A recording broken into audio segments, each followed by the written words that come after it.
cours de cette démonstration, nous verrons de quelle façon il est possible de configurer le connecteur entre l'outil de capture Librex et le connecteur SharePoint. Tout d'abord, je vais vous démontrer l'état du système SharePoint où les documents ont été transférés depuis Librex.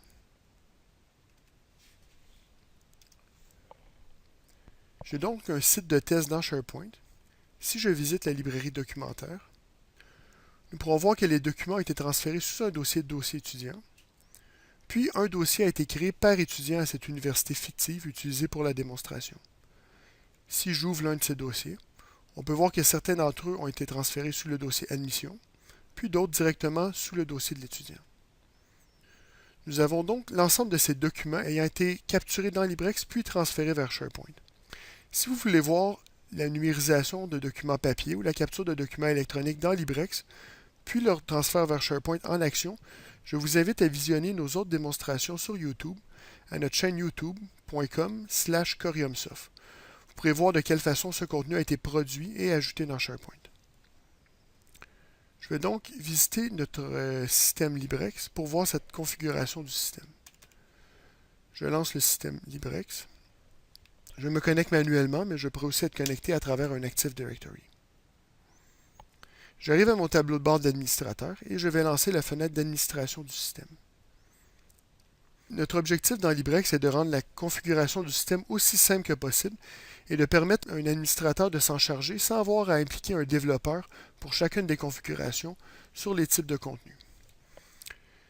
Dans mon administration, j'ai donc une section réservée aux contrôleurs vers SharePoint. 4 onglets sont disponibles. Tout d'abord, l'onglet Général où une connexion est définie. Pour la connexion, je n'ai qu'à définir un objet connexion et définir un objet SharePoint où un chemin HTTP sera créé vers l'adresse URL de mon serveur SharePoint. Dans ce cas-ci, il s'agit simplement d'un serveur virtuel qui est hébergé sur mon ordinateur portable pour la démonstration. J'entre donc l'adresse de ce serveur, puis un utilisateur et un mot de passe pour cette connexion. Si je reviens à mon contrôleur SharePoint, premièrement, les onglets Paramètres des travaux sont simplement les configurations système du contrôleur de synchronisation.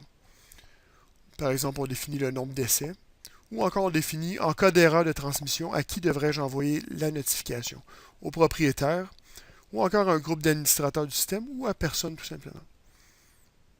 Par la suite, l'onglet Contrôleur réfère également à des paramètres système.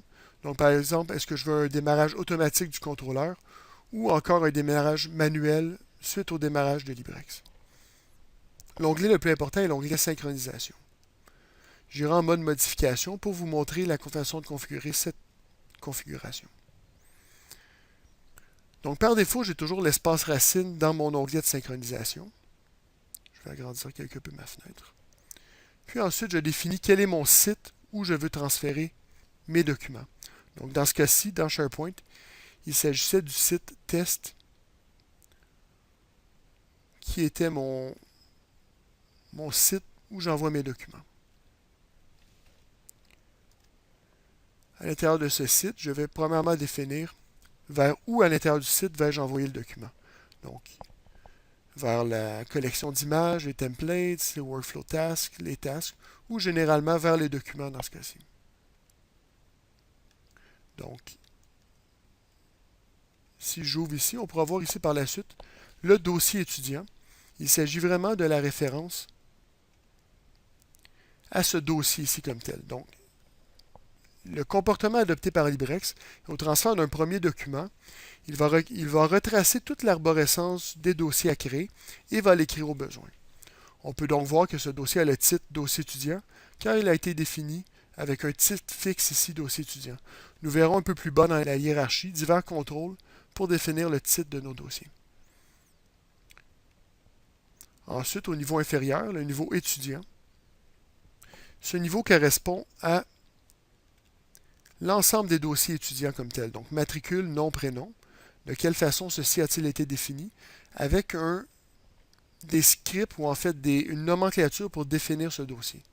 Donc, j'ai mon titre ici. Et avec cette règle de nom, je peux définir en allant chercher toutes mes propriétés Librex pour nommer le dossier. Donc, matricule, nom et prénom.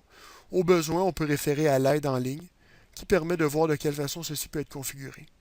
Il s'agit donc d'une aide qui permet de guider l'administrateur pour faire cette configuration de ces dossiers.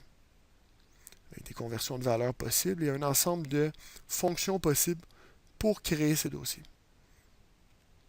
J'aurais également pu définir un script pour aller à un niveau supérieur, par exemple un script Java ici que je pourrais connecter pour aller dire aller interroger un système externe et définir un titre ou non de façon dynamique comme tel.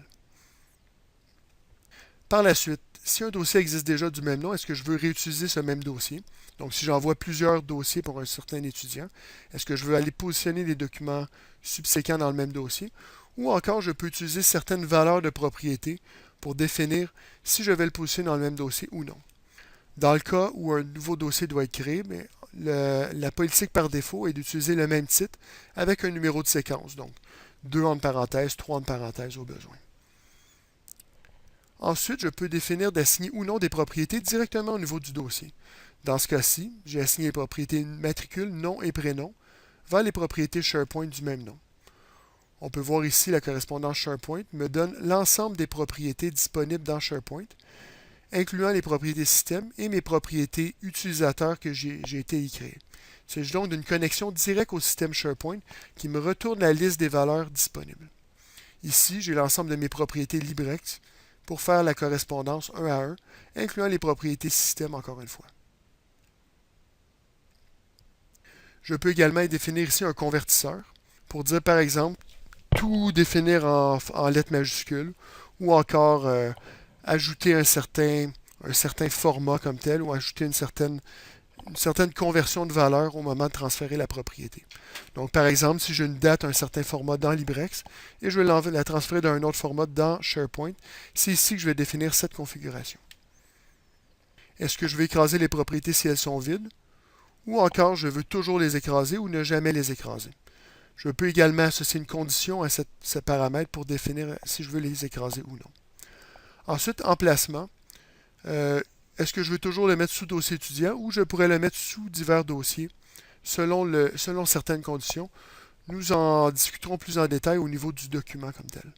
Il s'agit donc du niveau dossier étudiant pour un étudiant en particulier ici. Ensuite, à l'intérieur d'un dossier étudiant, je peux avoir un répertoire d'admission avec ses documents d'inscription et lettres de bourse ou encore le document relevé de notes ici. Dossier d'admission est simplement nommé admission ici et il n'y a aucun script d'utiliser pour faire ce nom. Donc, on peut voir ici, si on retrace cette structure, il s'agit vraiment de la structure correspondante à l'intérieur d'un certain dossier étudiant. Il s'agit donc de la configuration qui crée automatiquement les instances de dossier dans SharePoint. Si je vais à un niveau d'un document comme tel, je peux avoir la même logique ici pour le titre, donc relevé de notes-matricule. C'est de cette façon que mon dossier a été créé ici dans LibreX. Donc, relevé de notes, matricule. Dans SharePoint, pardon. Même chose, je peux transférer des propriétés également au niveau du document ou non. Dans ce cas-ci, j'ai positionné mes propriétés, mes métadonnées au niveau du dossier étudiant et non au niveau du document. Tout ceci est bien sûr configurable. L'emplacement, je peux définir un certain moment, selon certaines conditions, est-ce que je le fais poser sous un dossier ou sur un autre. Par exemple, je pourrais venir ici et ajouter mon document relevé de notes également sous mon document d'admission, puis venir définir une condition pour voir à quel moment est-ce que je vais le positionner à un dossier ou dans l'autre comme tel. Tout ceci est vraiment configurable. Par exemple, je pourrais dire pour tous les relevés de notes avec un étudiant qui a la lettre F, les positionner à un certain endroit avec une certaine sécurité, puis pour tous les étudiants qui passent leur cours, les positionner à un autre dossier avec une sécurité différente. Au niveau du document, j'ai également une conversion de format qui est disponible. Donc, dans ce cas-ci, on peut voir que j'ai fait une conversion au format PDF/A, qui est mon défaut. Je pourrais aussi avoir plusieurs formats. Donc, par exemple, je pourrais dire j'envoie tous mes documents en format TIFF et en format PDF, ou encore en format JPEG et en format PDF dans SharePoint. C'est à ce niveau-ci que c'est inclus. Je pourrais également décider d'inclure les métadonnées XMP au moment de créer le PDF. Ceci permet, entre autres, au document d'être autosuffisant dans SharePoint et d'inclure ces métadonnées à l'intérieur du document. Il s'agissait donc d'un survol de la configuration du connecteur entre LibreX et SharePoint. Je vous invite également à visionner nos autres démonstrations pour les différents moyens de capture LibreX, dont la numérisation des documents papier, la capture par répertoire d'importation automatique de documents électroniques, l'importation manuelle de documents électroniques, les plugins Outlook et Office, la capture de télécopie, la capture par imprimante virtuelle ou encore la capture par service web depuis un système externe. Merci.